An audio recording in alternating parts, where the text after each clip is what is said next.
Irmãos, graça, paz da parte de Deus, nosso Pai, e de Cristo Jesus, nosso Senhor. Estou feliz de vê-los aqui e desejo que Deus nos abençoe a partir de agora com a sua palavra também. Nós encaminhamos todos vocês para a leitura do Evangelho de Marcos, o capítulo de número 1, e nós vamos começar a nossa leitura a partir do verso 21. Na minha Bíblia aqui comemorativa, página 1094, Marcos capítulo 1, versículo 21 em diante. Encontraram? Então vamos ler. Vamos ler juntos? Depois entraram em Cafarnaum e logo no sábado, Jesus foi ensinar na sinagoga, e maravilhavam-se com a sua doutrina, porque os ensinava como alguém que tem autoridade e não como os escribas. E logo apareceu na sinagoga um homem possuído de espírito imundo, o qual gritou: "O que você quer conosco, Jesus Nazareno? Você veio para nos destruir? Sei muito bem quem você é, o Santo de Deus." Mas Jesus o repreendeu, dizendo: "Cale-se e saia desse homem." Então o espírito imundo, agitando-o violentamente e gritando em alta voz, saiu dele. Todos se admiraram a ponto de perguntarem entre si: "Que é isto? Uma nova doutrina. Com autoridade ele ordena aos espíritos imundos e eles lhe obedecem." E a fama de Jesus se espalhou depressa em todas as direções, por toda a região da Galiléia. Amém. Senhor, nós estamos diante de Ti nesta hora, agradecidos ao Senhor por este retrato do início do ministério de Jesus Cristo, nosso Senhor. Te agradecemos porque Ele é o nosso modelo. Ele é a pessoa que não apenas nos salvou do pecado e da condenação eterna, mas Ele é o nosso modelo de cristianismo. Ele é a pessoa na qual devemos nos espelhar para entender Teu propósito e viver dentro do Teu propósito. Então nós suplicamos que nesta noite o Senhor nos ajude a ir até Cafarnaum, entrar naquela sinagoga, ver o imenso poder do Senhor Jesus Cristo e da sua autoridade, e ver não apenas o seu ensino, mas ver o seu domínio sobre todas as coisas. Nós suplicamos que o Senhor nos ajude a entender que este ministério de Jesus é também o nosso ministério nos dias de hoje. Nós oramos agradecidos em nome de Cristo Jesus. Amém. Meus irmãos, nós estamos caminhando no tema O Caminho do Discipulado. E nós estamos fazendo a exposição do Evangelho de Marcos, alguns com maior precisão, outros com maior imaginação, como eu. Mas eu queria, nesse tempo aqui, falar um pouquinho a respeito de Jesus como nosso modelo, porque afinal de contas Ele é o nosso mestre. Em certa ocasião Ele disse assim: "Vocês dizem que eu sou mestre e sou mesmo. Eu sou mesmo o mestre." E o Senhor Jesus Cristo estava começando o seu ministério. Nós vimos no domingo passado que depois de muita oração, depois de muita comunhão com o Pai, Jesus Cristo foi buscar aqueles homens que deveriam acompanhá-lo durante o seu ministério e deveriam fazer do seu ministério um ministério sólido, um ministério que permanecesse depois da sua partida. Nós vimos que o Senhor propôs para eles uma nova vida, um novo trabalho, uma nova relação com Deus, muito mais do que eles conheciam, porque eles eram judeus, e como judeus eles estavam acostumados com a lei, eles estavam acostumados com a lei de Moisés e a lei oral, eles estavam acostumados com muitas regras. O judaísmo daquele tempo de Jesus tinha se transformado num amontoado de regras. Imaginem vocês que para uma pessoa orar, ela tinha uma oração específica para a ocasião. Então, se ela orasse outra oração, não específica para a ocasião, ela incorria em erro. Tal era a camisa de força que o judaísmo colocou sobre os fiéis. Impressionante isso. Quando olhamos para esta passagem, nós vemos que Jesus Cristo já tinha começado a pregar o seguinte texto, versículo 15: o tempo está cumprido e o reino de Deus está próximo, arrependam-se e creiam no Evangelho, creiam nas boas novas. Depois dele chamar os 4 pescadores, nós vemos que ele se instala em Cafarnaum. Cafarnaum, queridos irmãos, era bem na estrada de Damasco, a caminho de Damasco, e ali havia um posto de cobrança de passagem, de maneira que foi ali que provavelmente ele encontrou Mateus na coletoria. Mas Cafarnaum se tornou o quartel-general do Senhor Jesus Cristo. Provavelmente ele foi hospedado, vamos dizer assim, porque ele não tinha casa. Ele, depois que deixou a sua mãe Maria e seus irmãos para trás, em Nazaré, ele não tinha casa. E ele não ia alugar uma casa, não é? Ele dependia, eventualmente, da recepção dos seus discípulos. É possível que ele dormisse em algum lugar na casa dos próprios discípulos, porque ele não tinha casa e nem se importava em comprar uma. Ele é diferente de nós.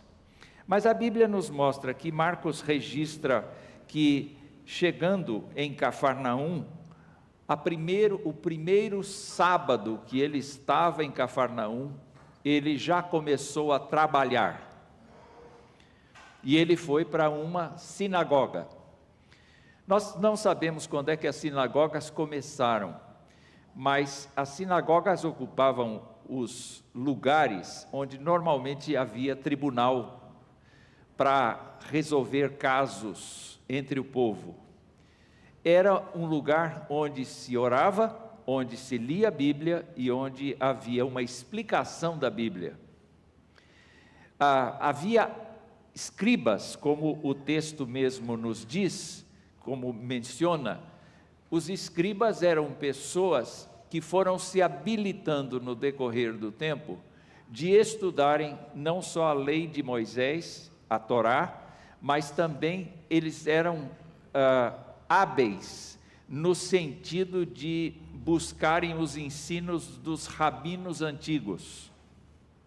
E por conta disso, eles eram capazes, então, de repetir os conceitos dos rabinos antigos, e eles não tinham coragem de fazer nenhuma afirmação sem uma base anterior.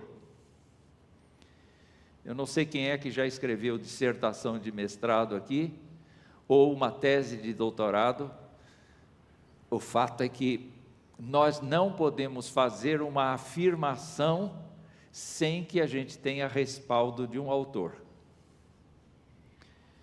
Então, a dissertação de mestrado, ou a tese de doutorado, até mesmo uma monografia, não é? São trabalhos acadêmicos que exigem que nós confirmemos aquilo que nós estamos dizendo por meio do que outros disseram com mais especialidade. Só que Jesus entra na sinagoga e começa a explicar a palavra de Deus como ele sabe. Se nós observarmos várias partes do Evangelho, nós vamos notar que Jesus Cristo sempre foi uma pessoa fiel ao texto original. Nunca foi fiel à lei oral, embora houvesse coisas interessantes na lei oral, ele se apegava à lei escrita por Moisés. Ele se apegava aos salmos, ele se apegava aos profetas, ele era um extremo conhecedor do Antigo Testamento. Como é que nós sabemos disso?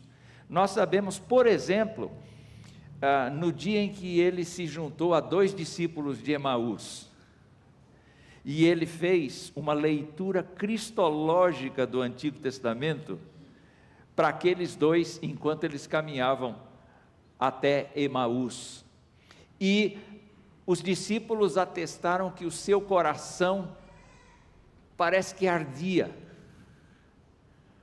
com as verdades que Jesus Cristo conseguia expressar por meio do que Deus havia inspirado lá atrás, com os autores do Antigo Testamento.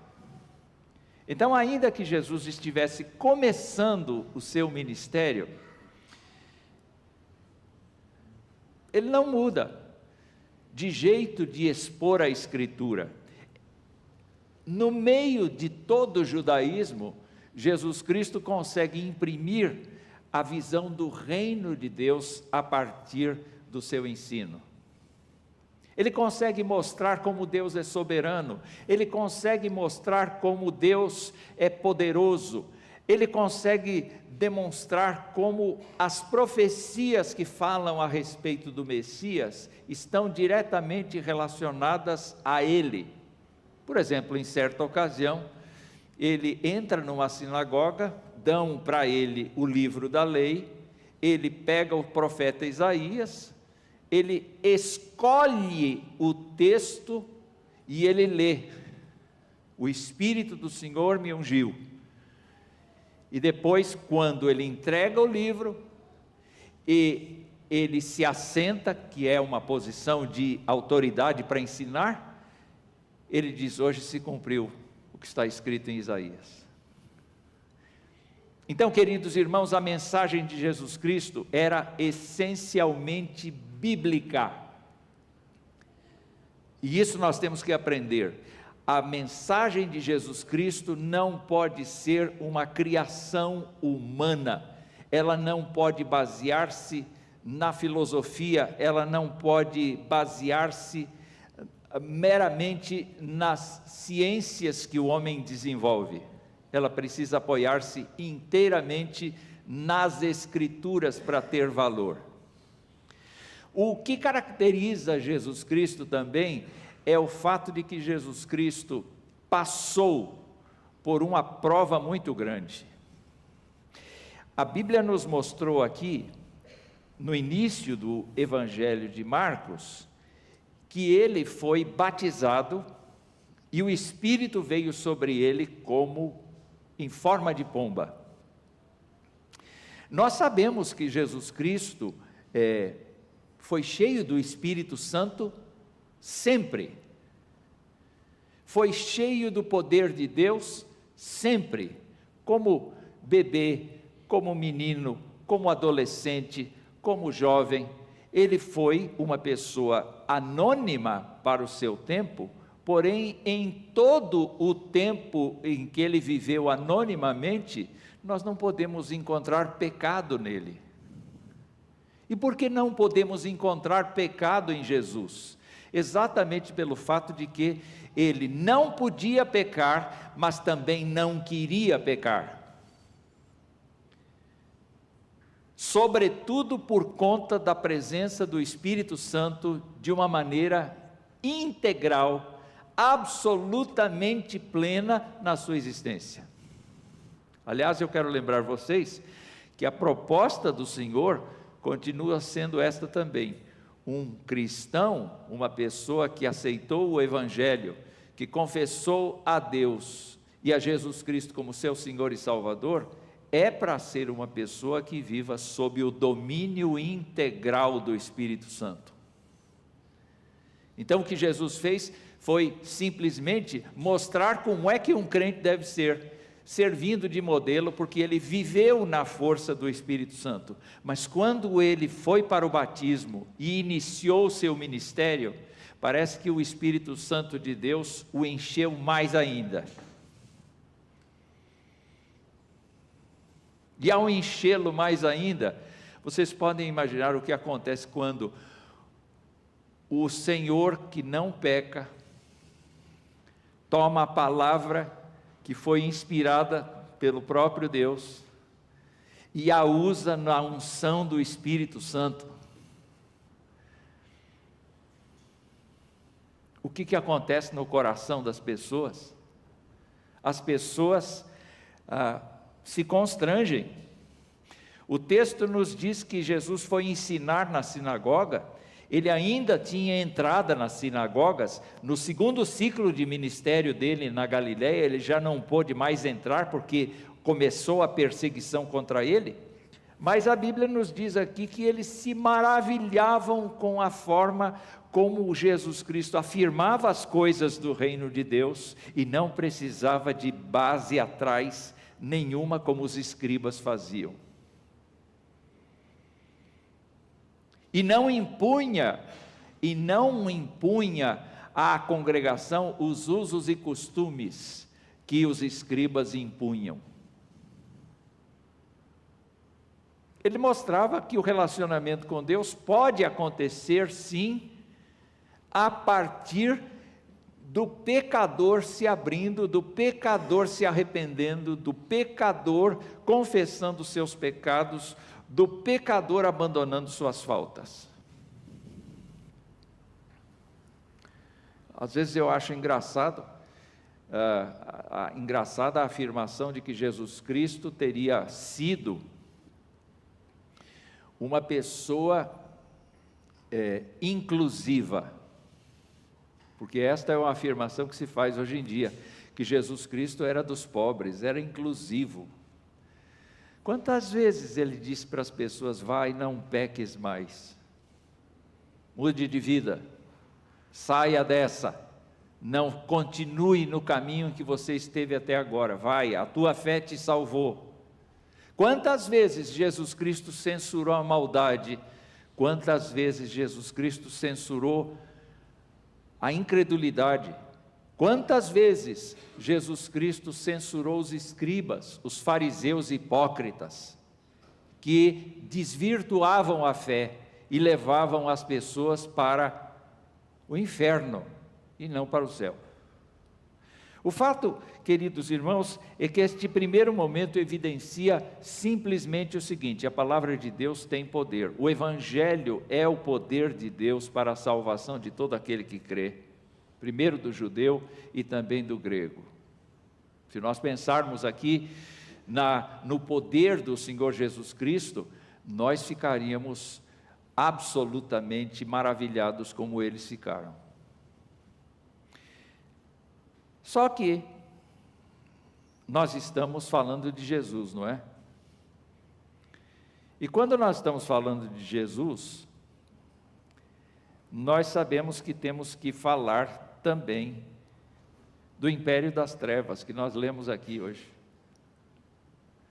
Se nós falamos daquele Deus magnífico que veio em carne e habitou entre nós e fez inúmeros sinais, mas especialmente morreu na cruz no nosso lugar, ressuscitou, subiu aos céus, vai voltar como juiz, nós temos que falar também daquilo que ele teve que enfrentar. E quando olhamos para o primeiro capítulo de Marcos, nós vemos que tão logo Jesus foi ungido, foi plenamente ungido com o Espírito Santo de Deus, ele foi conduzido pelo próprio Espírito para ser provado no deserto. E ele enfrentou Satanás cara a cara. Qual foi a forma pela qual ele enfrentou Satanás no deserto? Não foi pela tradição oral, foi pela palavra de Deus, que ele interpretava com autoridade. Não é verdade? Ele era poderoso na interpretação das Escrituras, não precisava de exegese, não precisava de hermenêutica, não precisava disso, porque ele tinha sido, junto com o Pai, junto com o Espírito, mentor das Escrituras. Ele entendia o sentido de cada coisa. Só que, amados irmãos, Satanás o tentou, e agora Satanás não pode ceder, porque se Jesus Cristo morrer na cruz, Satanás está definitivamente destruído, e ele sabe. Ele sabe desde o Éden, porque lá no Éden, Deus avisou para a serpente: da semente da mulher vai surgir um descendente que vai esmagar a tua cabeça. E ele não pode deixar o Senhor Jesus em paz. Os comentaristas dizem que parece que aquele tempo em que o ministério terreno de Jesus aconteceu, houve uma concentração de todos os poderes das potestades do ar. Houve uma porção de aparições, de situações, de dificuldades, para que Jesus se desviasse do seu propósito. É interessante nós vermos, entretanto, que o império das trevas continua sendo motivo de nossa preocupação. Nós devemos viver neste mundo revestidos de toda a armadura de Deus para suportar as astutas ciladas do diabo. Vocês pensam que a gente está em guerra contra o governo? Não, a gente está em guerra contra o diabo e seus anjos. Naquele tempo, meus irmãos, a tradição judaica tinha muitos casos de demonismo, muitos casos de possessão, e havia inclusive gente profissional para fazer exorcismos. Por exemplo, no tempo do apóstolo Paulo, existe uma família inteira que se dedica a exorcismo.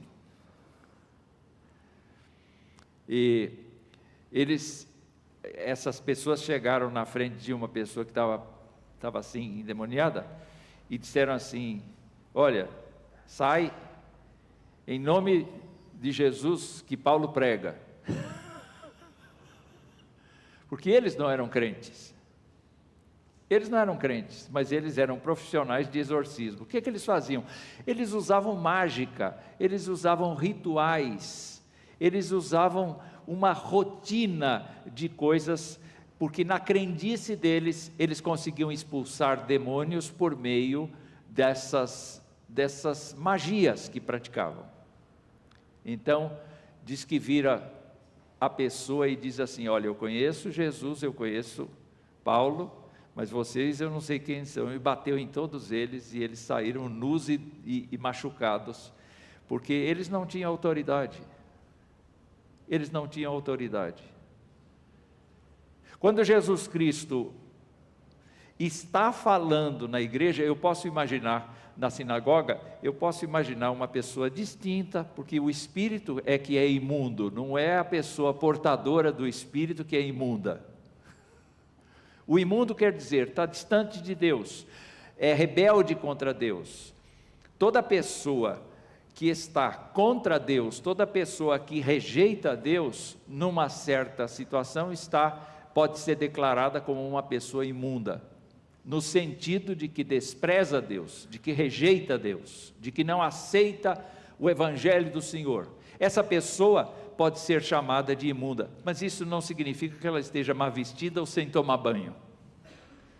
significa que ela pode ser uma pessoa ilustre, mas ela é fortemente estimulada para reagir contra o ensino de Jesus Cristo. E às vezes a gente encontra uma pessoa assim, até mesmo nas nossas reuniões regulares. Uma pessoa que se interpõe contra a palavra de Deus e começa a gritar, e começa a blasfemar, e começa a ofender a Deus, e começa a fazer coisas. Há casos em que nas reuniões, pessoas que falam línguas que ninguém consegue interpretar, possam estar, na verdade, xingando a Deus e não louvando a Deus, porque não tem interpretação, não se sabe o que se fala ali. O que nós percebemos é que apareceu na sinagoga um homem possuído de espírito imundo e gritou.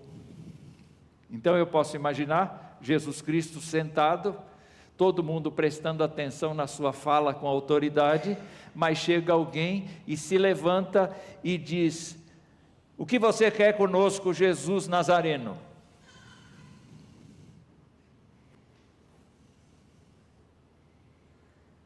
Não é um representante da congregação que está falando, é alguém das hostes espirituais da maldade que está usando aquela pessoa para falar isso.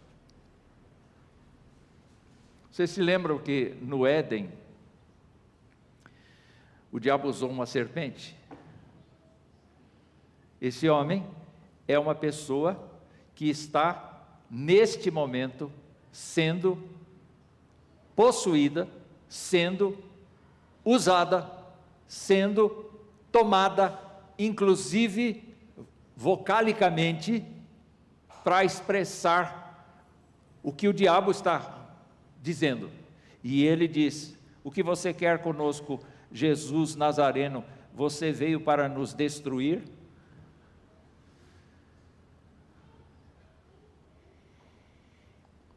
Porque Jesus Cristo veio para destruir. Ele não veio para conviver com o diabo. Ele não veio para dar atenção ao diabo. Ele não veio para chamar o diabo na frente da igreja e fazer um show pirotécnico ali com o diabo, num diálogo com ele. Jesus Cristo não aceita, não tolera o príncipe das trevas. Jesus Cristo disse: ele é mentiroso, ele é pai da mentira. Jesus Cristo disse que ele não tem nada a ver com ele. O diabo não tem nada a ver com ele. Quer dizer, há uma completa distância de Jesus Cristo e do diabo. Certa religião que nós conhecemos diz que eles são irmãos. Como é que o Filho de Deus pode ser irmão do diabo?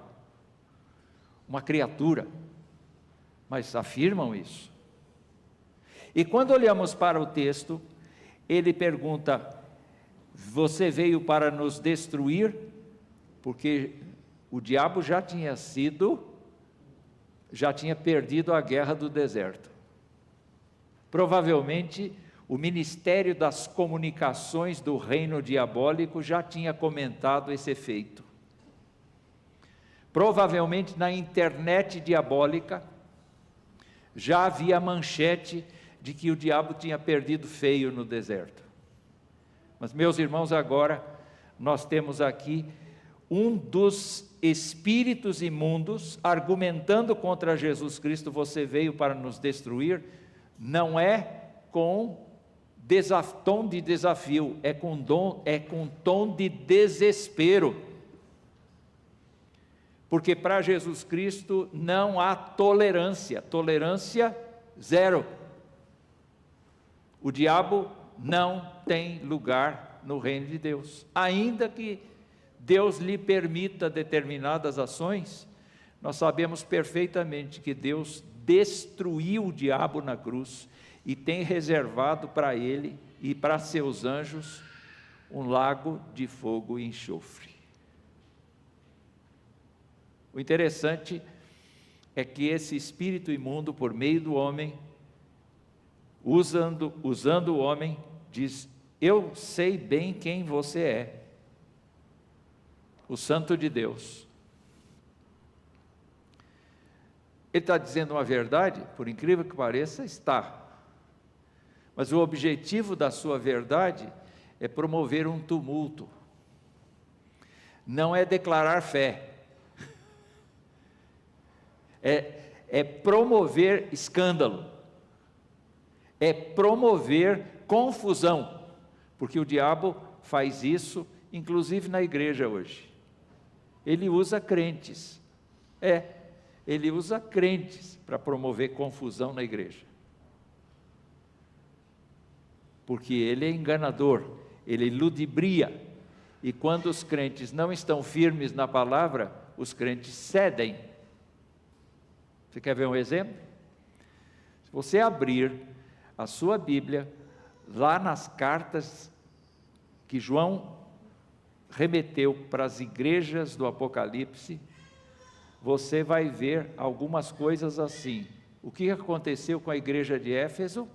Ela perdeu o seu primeiro amor.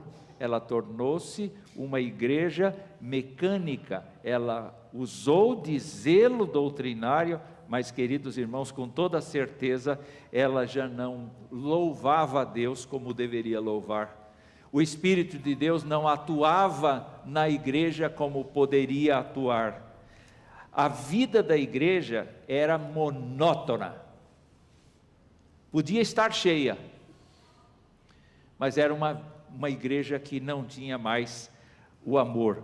Quando olhamos para a igreja de Esmirna, você se depara com pessoas que se declaram judeus, não são, e são sinagoga de Satanás, e diz: eis que o diabo está para lançar alguns de vocês na prisão. Quando você vai para a igreja de Pérgamo, eu tenho contra você algumas coisas, aí no seu meio os que sustentam a doutrina de Balaão.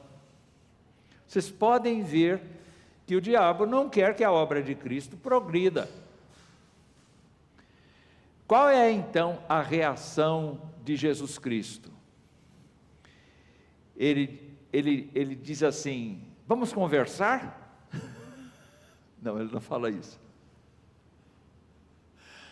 Quem sabe nós podemos chegar a um acordo teológico?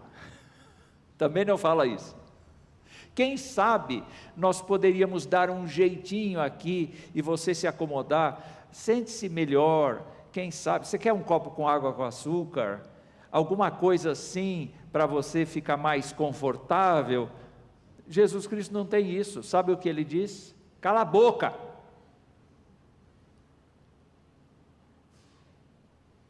É isso mesmo que ele diz. Ele diz: cale-se. E a expressão tem a força do que a gente conhece hoje como cala a boca. Eu não permito que o diabo fale na igreja.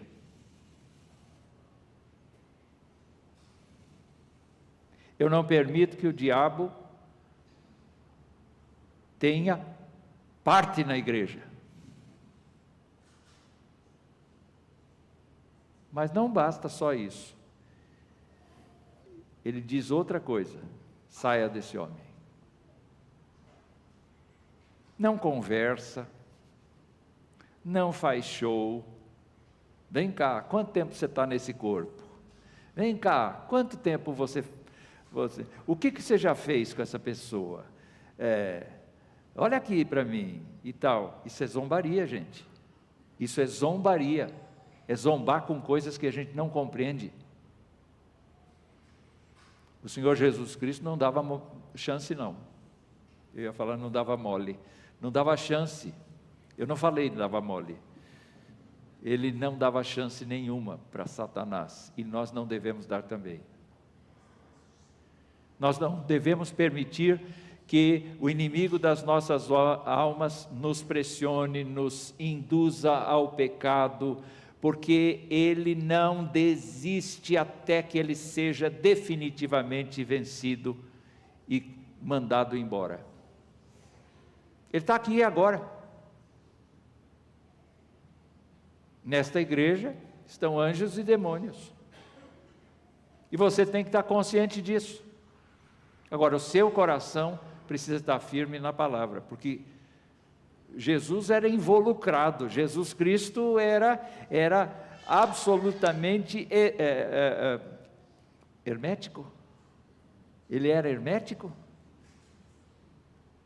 Ele não aceitava absolutamente a existência da influência diabólica.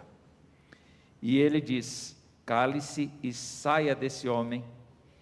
Então, o diabo faz o seu teatro. Porque o diabo não quer obedecer à ordem de Jesus Cristo. E ele convulsiona aquele homem. Ele convulsiona aquele homem. Lucas vai dizer, queridos irmãos, Lucas vai dizer que não fez mal a ele.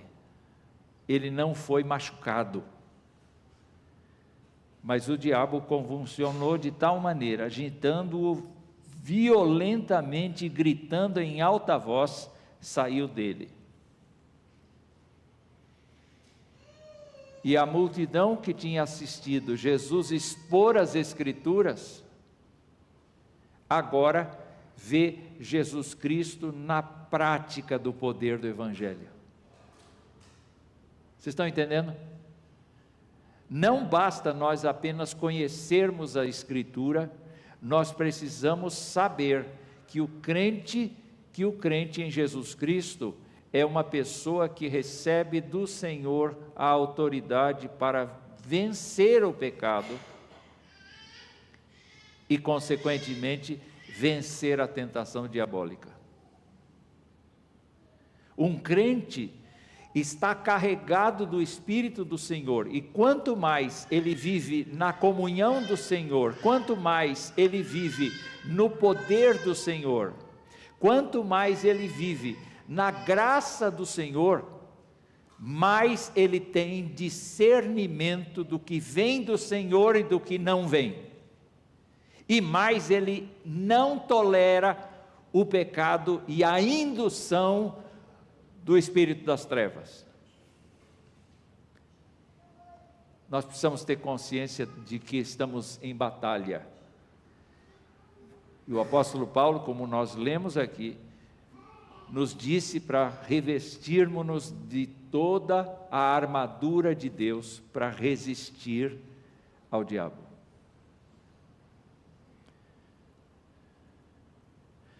Quando todos veem o ensino maravilhoso de Jesus, que os deixa encantados, e quando a gente vê o poder de Jesus sobre espírito imundo, nós vamos constatar que a multidão está dizendo: é uma nova doutrina, é uma nova era. Alguns comentaristas entendem que quando fala assim, é uma nova doutrina, está se referindo já embrionariamente, já está se referindo à igreja.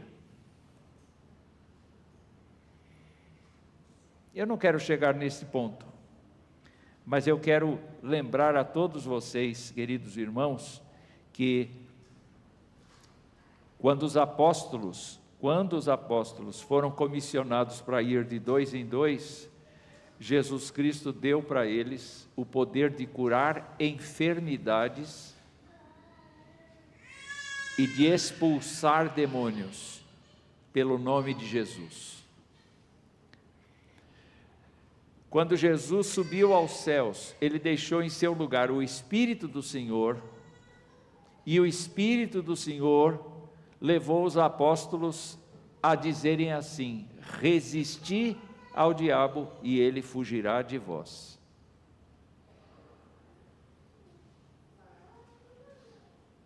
Vocês se lembrem que ele anda em derredor, bramando como um leão para ver a quem possa tragar. Nós seremos suscetíveis a ele se a nossa vida cristã for fraca. se nós orarmos muito pouco, se nós lermos a Escritura muito pouco, se nós deixarmos de congregar, se nós deixarmos de orar, nós seremos pessoas fragilizadas, expostas às astutas ciladas do diabo e não teremos discernimento. Nós temos que copiar o nosso modelo. Quem é o nosso modelo? O Senhor Jesus Cristo. Ele tem autoridade porque ele usa exclusivamente a Escritura para tratar de assuntos espirituais, tratar de assuntos do reino de Deus, mas ele também tem autoridade e conferiu esta autoridade aos crentes em Cristo Jesus. Então, quando você pensar na vida cristã que Jesus te deu, pense o seguinte: você tem grande responsabilidade, mas muita responsabilidade. Primeiro, de não se deixar levar pelo inimigo das nossas almas, porque Jesus não se deixou levar. Segunda coisa, você é um instrumento de Deus para abençoar pessoas, e se elas estiverem importunadas pelo espírito maligno, o nome de Jesus é suficiente, e não mantenha conversa não. Não mantenha conversa. Ore ao Senhor e com autoridade repreenda.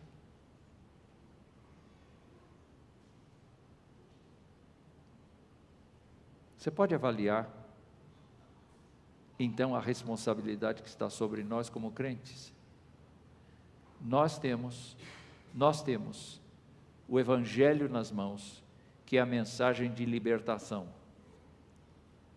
Eventualmente, uma pessoa vai se antepor a nós e vai nos ofender.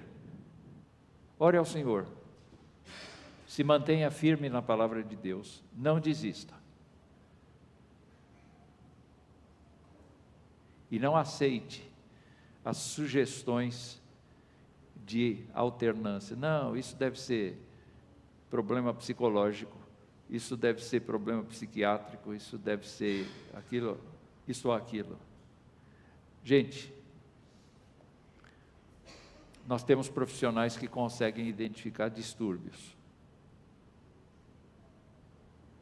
mas o Espírito Santo de Deus consegue nos dar discernimento sobre o que é orgânico, físico, próprio do ser humano e aquilo que vem de fora.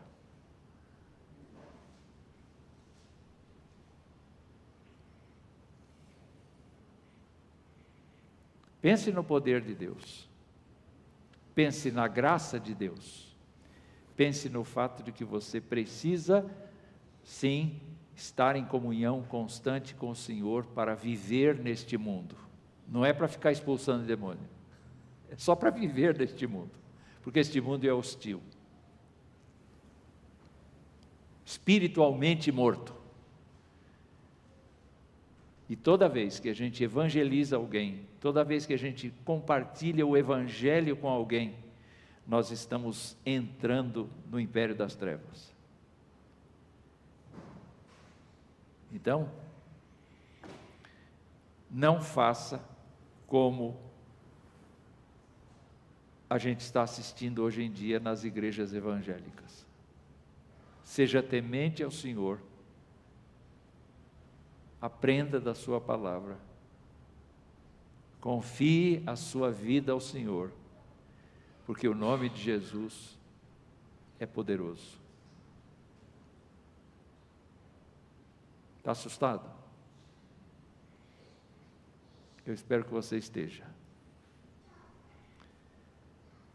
Que Deus te dê discernimento do que é a vida que Ele te deu. Porque somos mais do que vencedores, por meio daquele que nos amou. Que Deus nos ajude a sermos crentes, não termos medo, a andarmos na força do Espírito Santo e na força da palavra. Que Deus nos ajude, queridos irmãos. Louvado seja o seu nome.